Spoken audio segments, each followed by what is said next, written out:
बहिनी लिखे बिरन का पतिया, भारी पड़ी विपतिया ना।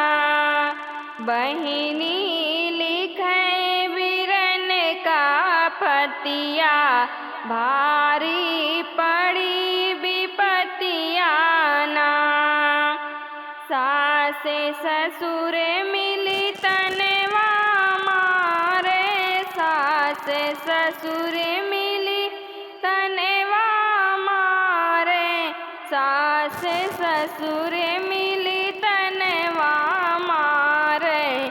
जेई नाही जेवनवा ना, सैया रोज ही घर से निकारे, भारी पड़ी विपतिया ना। बहिनी लिखे बिरन का पतिया, भारी पड़ी विपतिया ना। बहिनी लिखे बिरन का पतिया, भारी पड़ी विपतिया ना। यही देशवा के अलग ही रीतिया, टोला पड़ोसिन देत बाटे गरिया।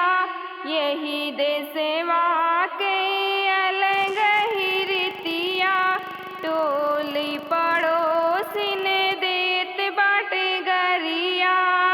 ननदी के नाही सहाई बोलिया, भारी पड़ी विपतिया ना।